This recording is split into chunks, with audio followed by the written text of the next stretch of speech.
श्री शिवाय नमस्तुभ्यम। पशुपति व्रत के बारे में काफ़ी सारी भ्रांतियां हो रही हैं। कई लोग बोल रहे हैं कि हमारी मनोकामना पूर्ण नहीं हो पा रही है, हमने 2 बार व्रत कर लिए, हमने 3 बार व्रत रख लिए। तो आज इस वीडियो के माध्यम से हम आप सभी को बताएंगे कि पशुपति व्रत के अंदर आप क्या गलती कर रहे हैं। तो पंडित प्रदीप जी मिश्रा ने कथा के अंदर एक बार फिर से बताया है कि आप पशुपति व्रत करते वक्त क्या गलतियां करते हैं और उन्होंने विधि को भी विस्तार पूर्वक बताया है। तो इस वीडियो के माध्यम से उन्हीं के मुख से हम जानेंगे पशुपति व्रत की विधि और गलतियां जो हमसे हो रही हैं। तो इस वीडियो को आप बिल्कुल भी स्किप ना करें, इस वीडियो को पूरा सुने। आशा है अगर आपने ये वीडियो सुना तो आपकी मनोकामना एक बार पशुपति व्रत करने से ही पूर्ण हो जाएगी। तो चलते हैं पंडित प्रदीप जी मिश्रा की ओर और सुनते हैं उन्हीं के मुख से पूरी पशुपति व्रत की विधि और क्या गलतियां हमसे हो रही हैं वो सारी बातें। तो आइए चलते हैं पंडित प्रदीप जी मिश्रा की ओर। बोल पशुपतिनाथ भगवान की जय हो। शिव जी का एक नाम है पशुपतिनाथ। पशुपति व्रत करने वाले लोग मेरे बहन, मेरे भाई लोग, बच्चे स्मरण में रहे कि जिस दिन आप पशुपति व्रत उठाएं, सुबह के समय पर जो थाली पूजन की लेकर जाए। पशुपति नाथ के 5 व्रत होते हैं, छठा नहीं होता। कितने होते हैं? 5 ही व्रत होते हैं। पहले व्रत में थाली लेकर जब सुबह के समय पूजन करने मंदिर जाएं, अभिषेक पूजन कर कर बाबा से विनती कर कर आए। वही थाली में सामान उतना लेकर जाना कि शाम की पूजन भी हो जाए। ध्यान से सुनिएगा। प्रदोष काल की भी पूजन, शाम के समय की पूजन भी हो जाए। बहुत बढ़िया।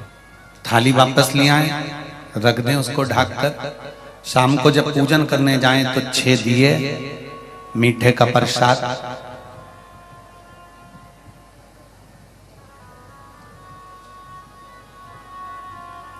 पति पत्नी अगर दोनों पशुपति व्रत कर रहे हैं तो दोनों की थाली अलग जाना चाहिए। ध्यान से सुनिएगा। दोनों का प्रसाद अलग जाना चाहिए।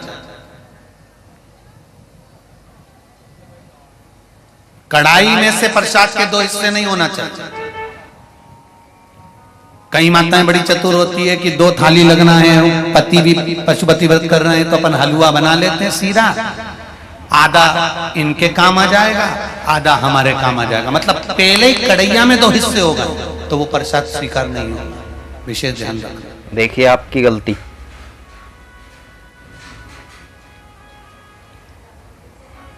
फिर पत्नी अपने पूजन के लिए हलवा बना ले, सीरा बना ले, पति अपने प्रसाद के लिए खीर बनवा ले, या कोई दूसरा मीठा कुछ बनाना हो तो वो बना लो।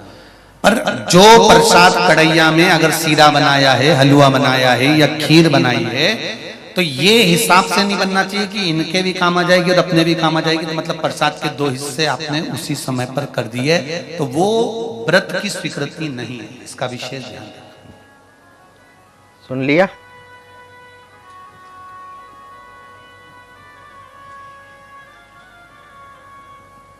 पशुपति व्रत सुबह जो थाली लेकर गए हो, शाम को वही थाली जाती है। 6 दिए जाते हैं, प्रसाद जाता है, पूजन होती है। शाम को प्रसाद के 3 हिस्से हो जाते हैं। 3 हिस्से होकर 5 दिए मंदिर में लगाए जाते हैं।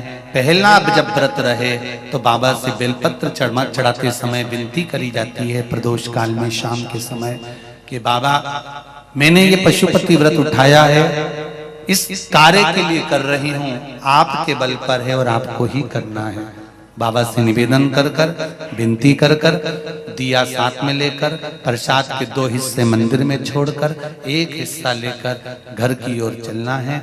घर में प्रवेश करते समय राइट हैंड में सीधे हाथ की ओर बैठकर दिया लगाना है। चाहे तुम्हारा मुख दरवाजे की ओर हो, चाहे बाहर की ओर हो, पर प्रयास करा करो जब दरवाजे का दिया लगे राइट हैंड का तो मुख दरवाजे की ओर। सीधे हाथ की ओर दिया लगाओ आराम से बैठकर। दिया लगाते समय बाबा से विनती करो, बाबा मेरा ये कार्य है, आपको सफल करना है। दिया लगाकर अंदर प्रवेश कर जाओ। भोजन करने से पहले जो प्रसाद आप एक हिस्सा लेकर आए हो, वो प्रसाद का हिस्सा पूरा खाइए, उसमें से किसी को देना नहीं है। केवल आप व्रत कर रही हैं तो उसका हिस्सा आपको ही। भोजन के पहले उस मीठे का प्रसाद खाओ। इसके बाद में जो भी घर में भोजन बना हो उसको प्रेम से आनंद के साथ पाइए और बाबा का व्रत करो। 5वां व्रत, अगर बीच में कोई रजस्वला धर्म आ जाए, कोई काम आ जाए, तो उपास तो करना पड़ेगा। एक समय फलहार करो, एक समय भोजन करो, व्रत करो, पर पूजन भले मत करो। तो वो व्रत गिनती में नहीं आएगा। गिनती में वही व्रत आएगा जो आपने शिव मंदिर में जाकर पूजन करी है। पशुपति नाथ का व्रत वैसे तो मंदिर के अंदर ही करना चाहिए, मंदिर पर ही होना चाहिए। पर साउथ में, दक्षिण में अगर मंदिर के अंदर नहीं जाने देते तो बेलपत्री के वृक्ष के नीचे करें। बेलपत्री के वृक्ष के नीचे भी नहीं करने देते तो फिर घर में करें। पर एक बात का स्मरण रहे, घर में करने पर उतना फल नहीं मिलता जितना मंदिर में जाकर करने पर प्राप्त होता है। ध्यान रखना, मंदिर में जाकर